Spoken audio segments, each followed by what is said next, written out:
आपको सभी को धन्यवाद देना चाहूँगा। आप सब लोगों ने मेहनत करके और बहुत सारे अपने सब्सक्राइबर हैं जो कर दिए।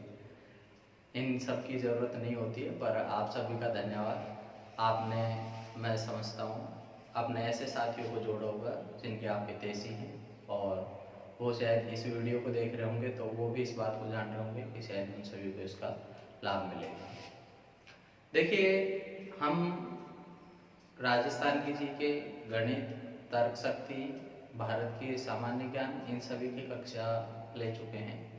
आज हिंदी की भी मैं क्लास शुरू कर रहा हूँ और हिंदी में आज एक ऐसा महत्वपूर्ण टॉपिक ले रहा हूँ जो परीक्षाओं में आता भी है और हमारे समझ में भी थोड़ा सा कम आता है और बिल्कुल सरल टॉपिक है, प्रत्यय।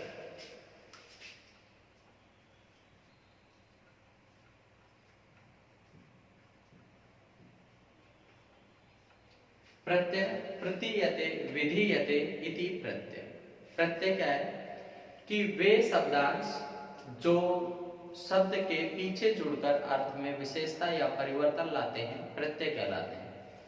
कि वे शब्दांश जो शब्द के आगे जुड़ करके अर्थ में विशेषता या परिवर्तन लाते हैं, उपसर्ग कहलाते हैं। और वे शब्दांश जो शब्द के पीछे जुड़कर अर्थ में विशेषता या परिवर्तन लाते हैं, प्रत्यय कहलाते हैं।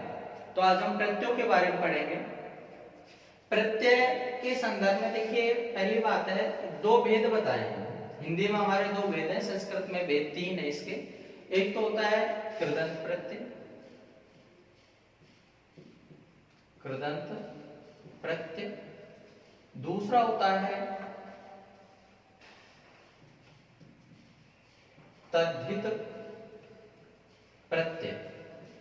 और संस्कृत में तीसरा भेद बताया गया है स्त्री प्रत्यय। अपने हिंदी में दो ही भेद हैं, कृदंत प्रत्यय और तद्धित प्रत्यय। बिल्कुल सरल सा उत्तर है, परीक्षाओं में पूछा जाता है। जैसे शब्द दे दिया जाता है मोरनी, छात्रा, बालिका, पढ़ाई, इनमें से पूछ लिया जाता है कौन सा में कृदंत प्रत्यय का प्रयोग हुआ है, कौन सा तद्धित प्रत्यय का उदाहरण नहीं है।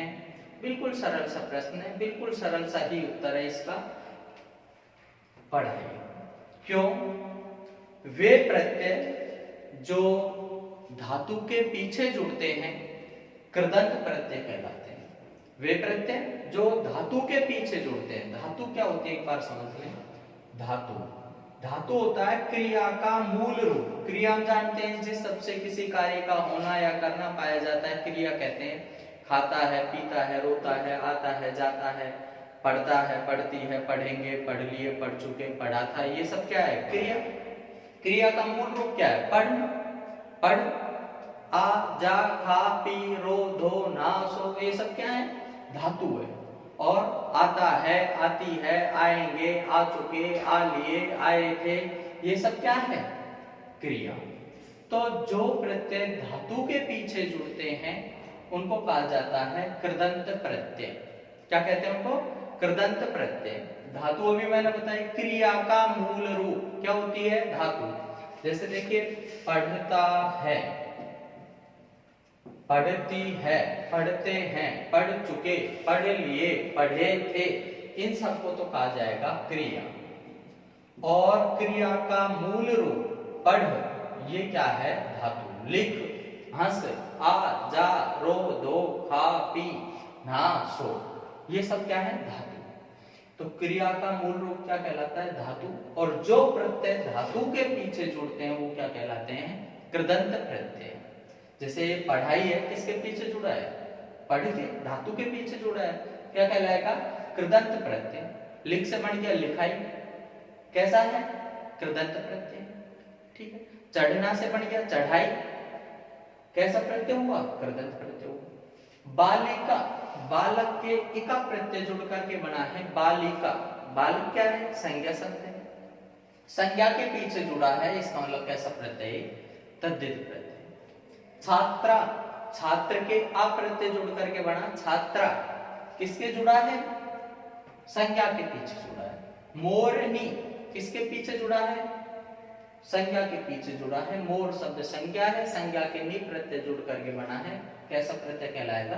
तद्धित प्रत्यय। मूर्ख है, मूर्ख, मूर्ख क्या होता है? विशेषण, विशेषण के पीछे प्रत्यय जुड़ गया मूर्खता, मूर्खता विशेषण के पीछे जुड़ा है, कैसा प्रत्यय? तद्धित प्रत्यय। इसी प्रकार से बच्चा से बन गया बचपन, बालक से बन गया बालकपन, बालक शब्द वही संज्ञा शब्द, कैसा प्रत्यय कहलाएगा? तद्धित प्रत्यय।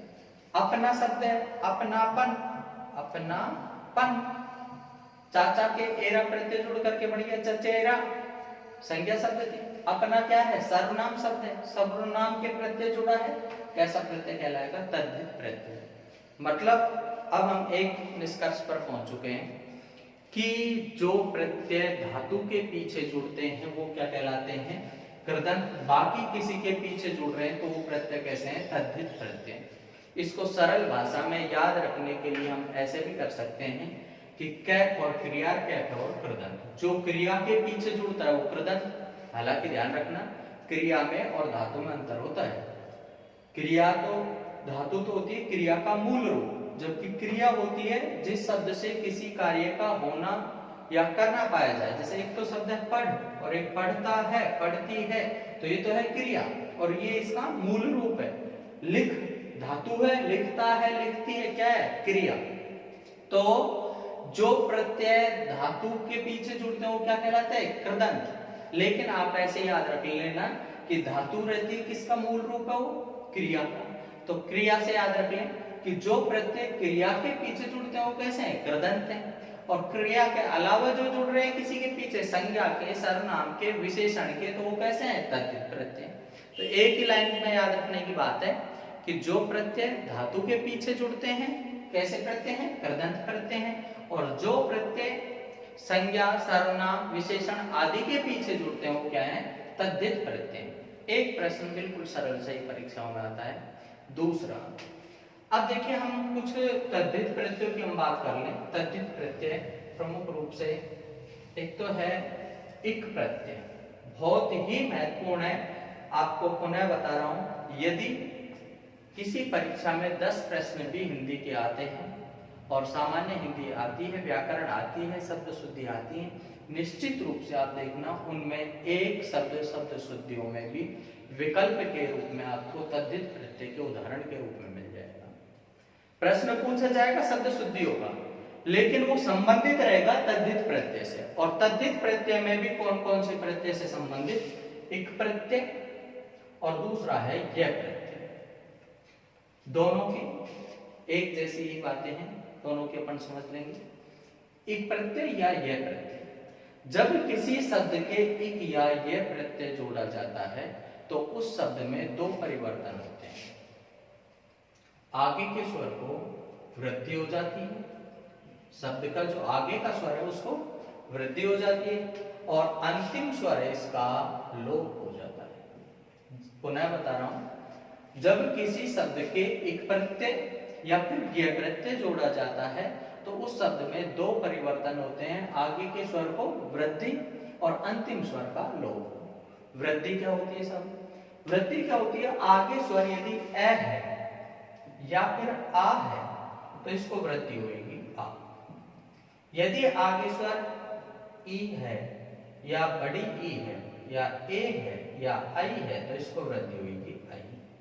यदि आगे स्वर उ ओ या ओ औ इनमें से है तो वृद्धि होगी औ। यदि आगे स्वर री है तो इसको वृद्धि होगी आर। कैसे? आगे के स्वर को वृद्धि होगी, अंतिम स्वर का लोप हो जाएगा। बहुत सारे उदाहरण इससे बनने वाले, देखिए कैसे। इतिहास शब्द है, इतिहास, इतिहास के एक प्रत्यय जोड़ा गया, आगे के स्वर को वृद्धि। आगे स्वर क्या है? ई। ई को वृद्धि क्या होगी? आई। तो इसका बन गया ई के स्थान पर क्या हो गया? आई ती हा। अंतिम स्वर का लोप, अंतिम स्वर क्या है? से में ए है, ए का हो गया लोप, ई को से में जोड़ दिया तो क्या हो गया? सी के। क्या बन गया? ऐतिहासिक।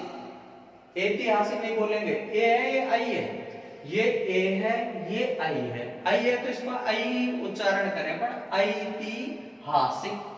इसी प्रकार से शरीर शब्द है, शरीर, शरीर के एक प्रत्यय जोड़ दिया, आगे के स्वर को वृद्धि, से का हो गया सा री, अंतिम स्वर का लोप, रे में से ए निकल गया, रे रह गया आधा, लेकिन ई को जोड़ दिया तो क्या हो गया? री के। क्या बन गया? शारीरिक। कई बार हम कंफ्यूज हो जाते हैं, शारीरिक में पहली री बड़ी है दूसरी बड़ी है, सीधी सी बात है, ये तो यथावत आएगा। रे में से निकल गया, री को जोड़ दिया, क्या हो गया? शारीरिक। मनस से बन गया मानसिक, रसायन से बन गया रासायनिक, भूत से बन गया भौतिक। भूत शब्द है, भूत के एक प्रत्यय जोड़ दिया, आगे के स्वर को वृद्धि, आगे स्वर क्या है? उ, उ को वृद्धि क्या होगी? आउ। क्या बन गया? भौ तय, ई को जोड़ दिया, क्या हो गया?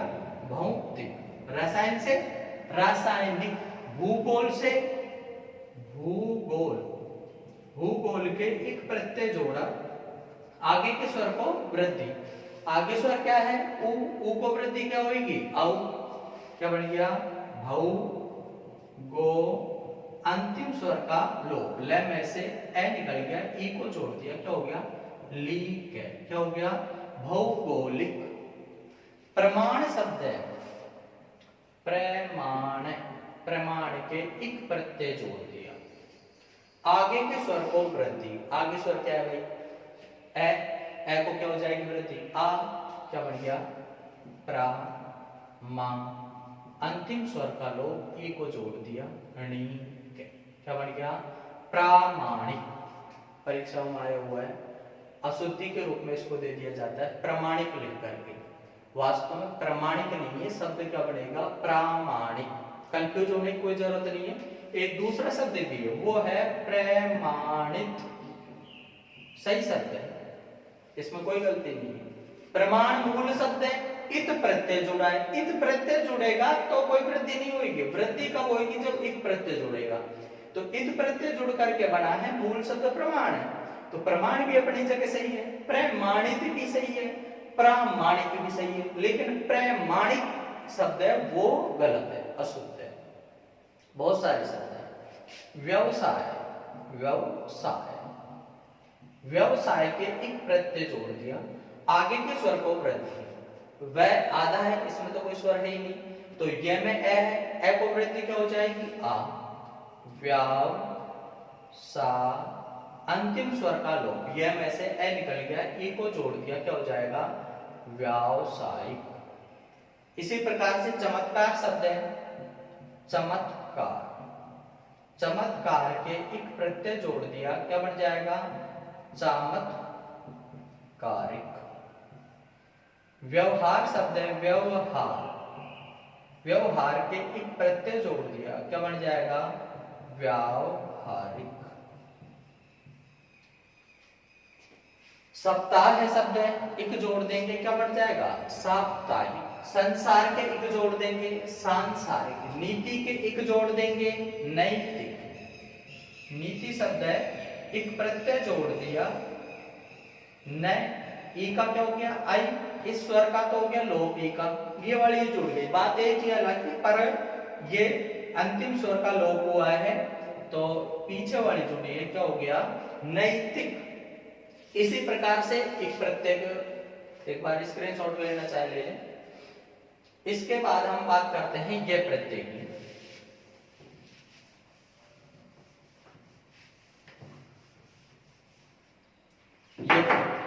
यह प्रत्यय वही कंडीशन रहेगी, यह प्रत्यय जुड़ेगा तब भी आगे के स्वर को वृद्धि और अंतिम स्वर का लोप। कैसे? जैसे लवण शब्द है, लवण, लवण के यह प्रत्यय जोड़ दिया गया, यह प्रत्यय जोड़ दिया, आगे के स्वर को वृद्धि, आगे स्वर क्या है? ए, ए को वृद्धि क्या हो गई? आ, ला, व, अंतिम स्वर का लोप, न में से ए निकल गया और यह को जोड़ दिया, क्या हो गया? लावण्य।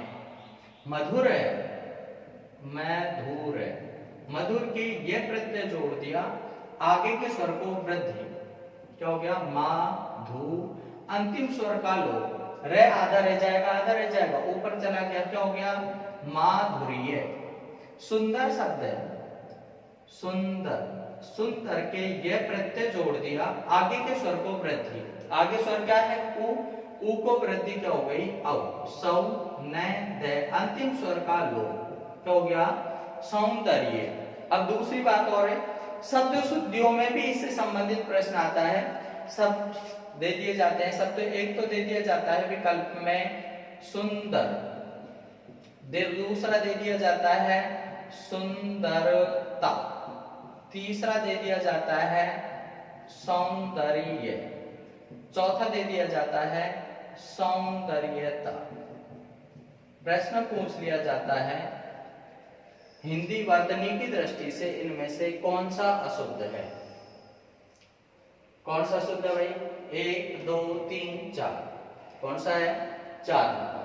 देखिए मूल शब्द है सुंदर, कोई समस्या नहीं है, सुंदर मूल शब्द है, सही है।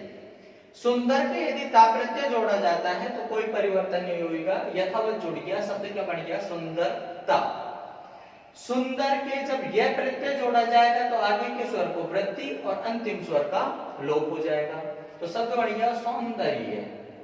यहाँ पर सुंदर के यह प्रत्यय भी जोड़ा है और ता प्रत्यय भी, एक अर्थ के दो प्रत्यय नहीं जोड़े जाते, तो सौंदर्यता यही शब्द गलत है और यथावत परीक्षाओं में पूछा जाता है और अशुद्धि के रूप में दिया जाता है सौंदर्यता शब्द। ऐसे ये बात माधुर्य में लागू होती है, माधुर्य की जगह शब्द बना करके दे दिया जाएगा माधुर्यता, तो माधुर्य शब्द गलत है।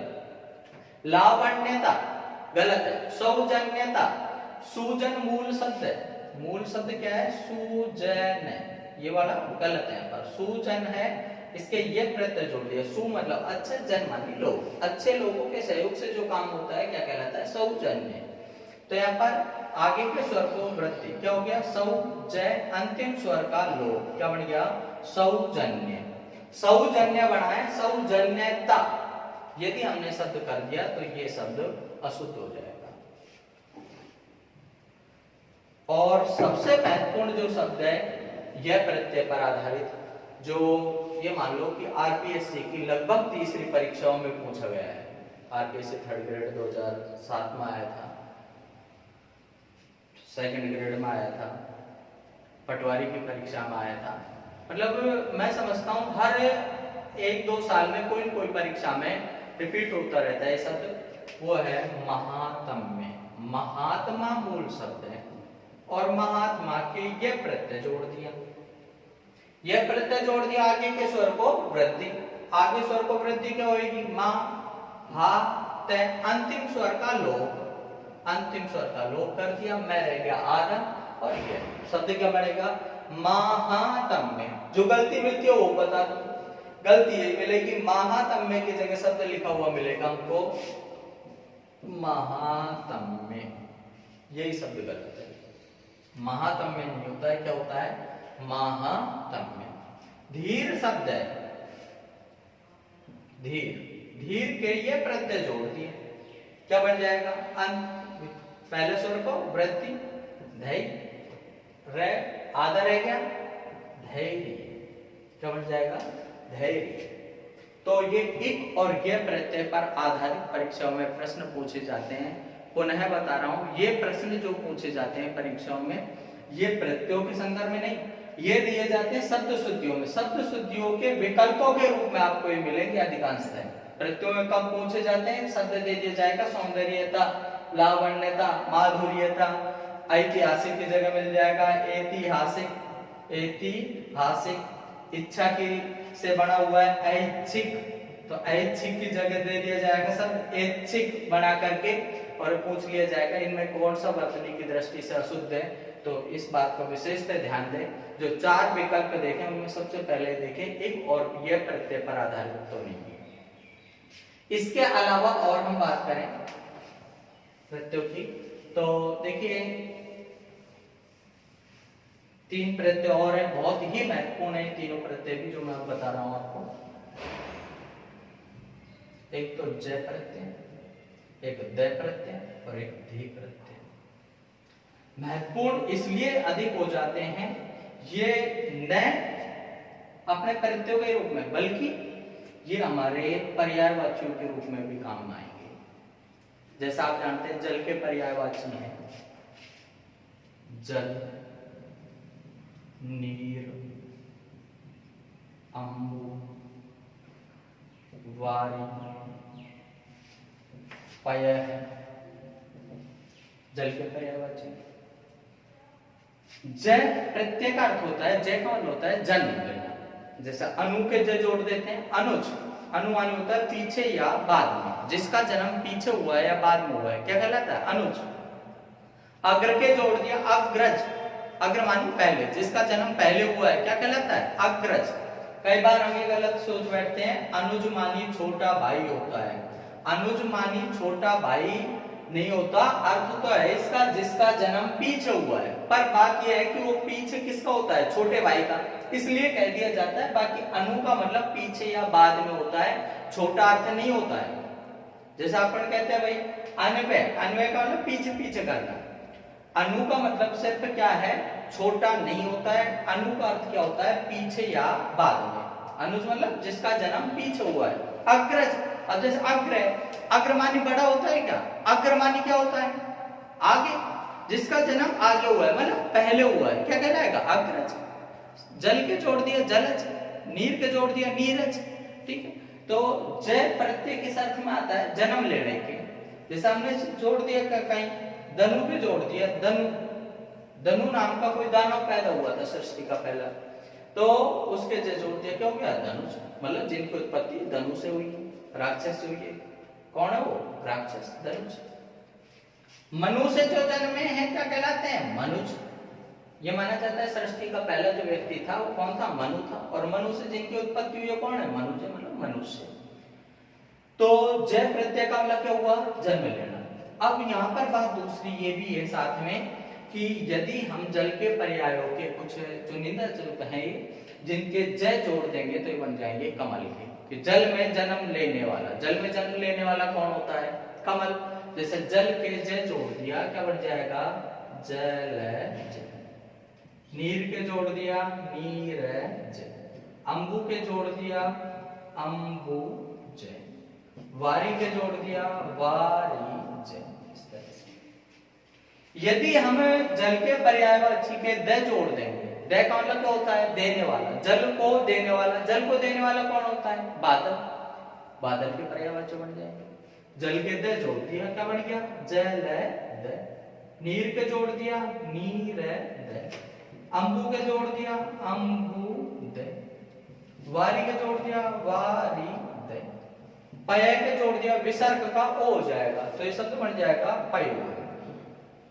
विसर्ग का क्या हो जाता है ओ, और आगे आप उसमें देख लेना विसर्ग संख्या पढ़ाई हुई है तो YouTube चैनल पे है वो अपने पे, तो उनमें से देख सकते हैं, बहुत सरल ढंग से समझाई हुई है। हाँ, इसके अलावा धी प्रत्यय, धी का मतलब क्या होता है धारण करना, जल को धारण करने वाला, जल को धारण करने वाला कौन होता है समुद्र। जल के धी जोड़ दिया जल धी, नीर के जोड़ दिया क्या बन गया नीर धी, अंबु के जोड़ दिया क्या बन गया अंबु धी, वारी के जोड़ दिया क्या बन जाएगा वारी धी, पय के जोड़ दिया क्या हो जाएगा पयो धी। इस पर आधारित एक तो प्रश्न पर्यायवाचियों में भी अक्सर आ जाता है, पर्यायवाचियों में इनमें से करके दे देते हैं इनमें से कौन सा भिन्न है कौन सा पर्याय नहीं है, जैसे दे दिया जलद नीरद अंबुज, ठीक है अम्बुद, इस तरह से चार बना करके दे देंगे इनमें से कौन सा भिन्न है कौन सा समानार्थी नहीं है। या फिर समुच्चारी शब्दों में जिनको श्रुति सम शब्द या शब्द युग्म भी कहा जाता है, जैसे दे दिया जाएगा अंबुज और अम्बुद। अब सीधी सी बात है भाई जय जुड़ रहा है इसका मतलब कमल है, अंबु में जन्म लेने वाला, दय मतलब जल को देने वाला कौन है बादल है, इस तरह से। तो जय प्रत्यय है, दय प्रत्यय है, धी प्रत्यय है, तीनों ही महत्वपूर्ण है परीक्षाओं की दृष्टि से, विशेष महत्वपूर्ण है, पर्यायवाचियों के रूप में पूछ लिए जाते हैं, समौच्चारिक शब्दों के रूप में पूछ लिए जाते हैं। इसके अलावा जैसे और प्रत्यय हैं अपने उतारना चाहे एक बार उतार ले इसको। तर प्रत्यय और दूसरा है फिर तम प्रत्यय।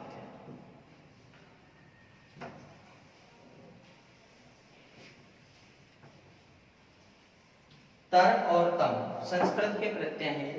संस्कृत में इनका नाम है तरप और तम, लेकिन संस्कृत में भी पै का लोप हो जाता है, शेष बचता है तर और तम। हिंदी में अपने प्रत्यय का नाम तर तम ही है, निसंदेह कंफ्यूज होने की कोई आवश्यकता नहीं। संस्कृत वालों के लिए जरूर थोड़ा सा बता रहा हूँ कि वो कहीं भ्रमित हो के साथ तरप तमप होता है, बिल्कुल तरप तमप ही होता है। हिंदी में तरप तमप न मान करके तर और तम प्रत्यय ही मान। जब दो या दो से अधिक में तुलना की जाती है तो तर का प्रत्यय का प्रयोग किया जाता है। जब सभी में एक को विशेष बताया जाए तुलना करके तो वहां पर तम प्रत्यय का प्रयोग किया जाता है। कैसे?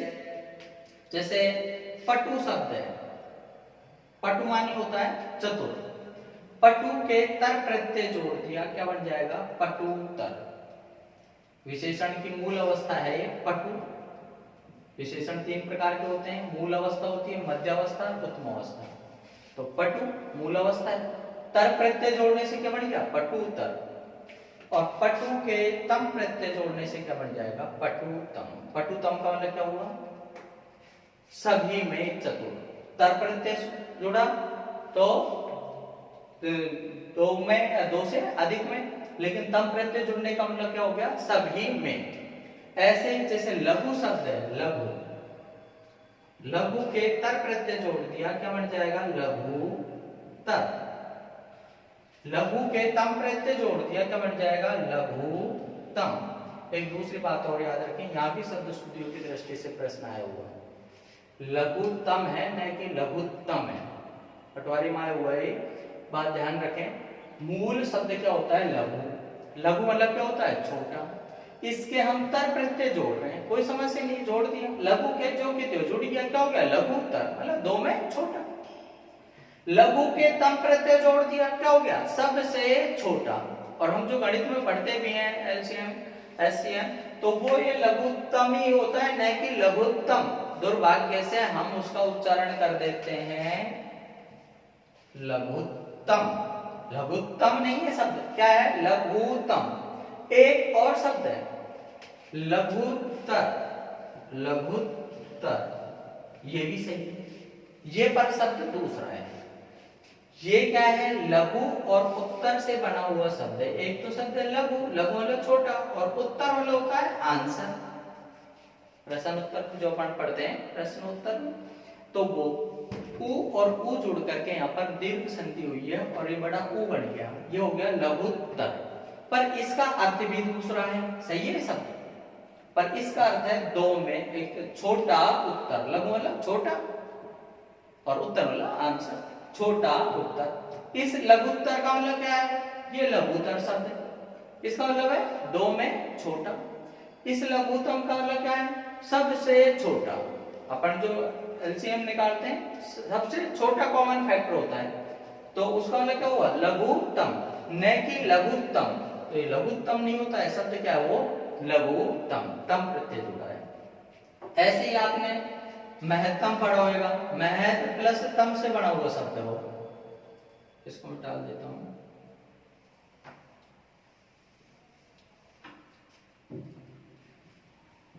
महत मूल शब्द है महत, तर प्रत्यय जोड़ करके बन गया महत। देखा तय हो जाएगा, तीसरे का पहला अक्षर हो जाता है। अपन व्यंजन संधियों में समझ लेंगे उस बात को। व्यंजन संधि जिनने पढ़ रखी है पीछे है, देखिए ऐसे ये बन जाएगा महत्तम। महत्तम मतलब सबसे बड़ा, सबसे बड़ा कॉमन फैक्टर क्या कहलाएगा? महत्तम। जैसे वरिष्ठ, तर प्रत्यय जोड़ दिया, क्या बन गया? वरिष्ठ तर। तम जोड़ दिया, क्या हो जाएगा? वरिष्ठतम। वरिष्ठतम का मतलब क्या हो गया? सबसे बड़ा, वरिष्ठ। जैसे अपने कई बार नियुक्ति की जो बात होती है, विज्ञापन जारी होता है, वरिष्ठतम के आधार पर नियुक्ति दी जाएगी। वरिष्ठतम का मतलब क्या है? सबसे बड़ा। अब कई बार बच्चे कहते हैं गुरुजी मेरे एक दिन का फर्क पड़ रहा है, एक दिन का नहीं, 1 घंटे का भी फर्क नहीं चलेगा। तुम दोपहरी पहले पैदा हो गए तो भी चक्कर पड़ जाएगा। वो जो स्तंभ प्रत्यय जोड़ रखा है इसका मतलब क्या हुआ, सबसे ज्येष्ठ शब्द है, ज्येष्ठ क्या बन जाएगा, ज्येष्ठतर, ज्येष्ठतम। न्यून शब्द है,